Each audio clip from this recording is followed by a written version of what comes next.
অসম আন্দোলনৰ 860 গৰাকী শ্বহীদৰ কেঁচা তেজৰ ফচল তেজপুৰ কেন্দ্ৰীয় বিশ্ববিদ্যালয়। যোৱা 80টা দিনতকৈ অধিক কাল তেজপুৰ বিশ্ববিদ্যালয়ত যি অচলাৱস্থা বিৰাজ কৰিছে, সেই অচলাৱস্থাৰ প্ৰতি অসম চৰকাৰ, কেন্দ্ৰীয় চৰকাৰৰ যি অনীহা, যি অৱজ্ঞাৰ ভাৱ, তাক আমি ধিক্কাৰ দিছো, গৰিহণা দিছো।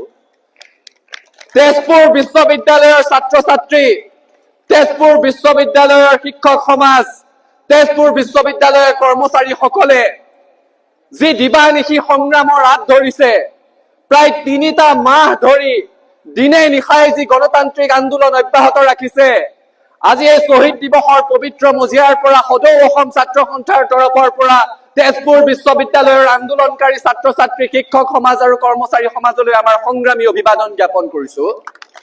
এটা কথা স্পষ্টভাৱে ঘোষণা কৰিছো, তেজপুৰ বিশ্ববিদ্যালয়ৰ আন্দোলনকাৰী ছাত্ৰ ছাত্ৰীসকল, শিক্ষক সমাজ, কৰ্মচাৰী সমাজৰ যিসমূহ দাবী, সেই দাবীসমূহৰ প্ৰতি সদৌ অসম ছাত্ৰ সন্থাৰো সম্পূৰ্ণ সমৰ্থন আছে আৰু এই আন্দোলনত আমাৰো সম্পূৰ্ণ সমৰ্থন আছে।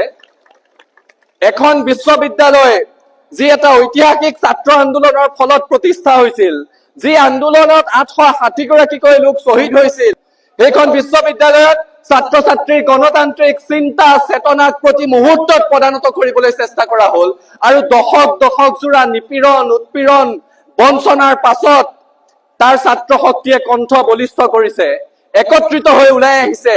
অসম চৰকাৰে সেই কথাত গুৰুত্ব দিয়া উচিত। কেন্দ্ৰীয় বিশ্ববিদ্যালয় হল বুলিয়ে অসম চৰকাৰৰ দায়িত্ব নাই, সেই কথাটো হ'ব নোৱাৰিব।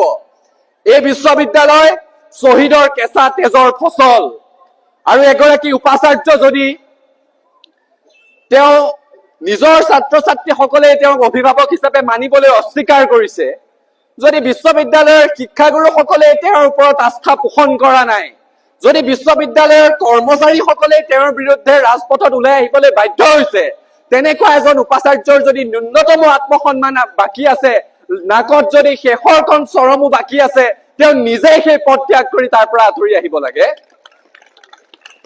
কিন্তু নিশ্চিতভাৱে কাৰোবাৰ ৰাজনৈতিক পৃষ্ঠপোষকতা থকাৰ কাৰণেই তেওঁক এতিয়ালৈকে সেই পদৰ পৰা আঁতৰোৱা হোৱা নাই। আমি চৰকাৰক 3টা স্পষ্ট দাবী জনাব বিচাৰিছো। তেজপুৰ বিশ্ববিদ্যালয়ত চলি থকা অচলাৱস্থা দূৰ কৰিব লাগে। তেজপুৰ বিশ্ববিদ্যালয়ত উপাচাৰ্যগৰাকীৰ নেতৃত্বত হোৱা দুৰ্নীতি, অনিয়মৰ যি ৰাজহুৱা অভিযোগ উত্থাপন হৈছে, সেই অভিযোগৰ সুবিচাৰ আৰু উচ্চ পৰ্যায়ৰ তদন্ত হ'ব লাগে আৰু এই উপাচাৰ্য, বিতৰ্কিত উপাচাৰ্যগৰাকীৰ বিৰুদ্ধে বিহিত ব্যৱস্থা গ্ৰহণ কৰাৰ দাবী জনাই শ্বহীদসকললৈ পুনৰ শ্ৰদ্ধা নিবেদি মই মোৰ ক'বলগীয়াখিনি সামৰিছো। আমি একেলগে আছিলো, একেলগে আছো, একেলগে থাকিম, হাতে হাত ধৰি আগবাঢ়িম, সফলতাৰ আকাশ চুমিম। ধন্যবাদ। জয় আই অসম।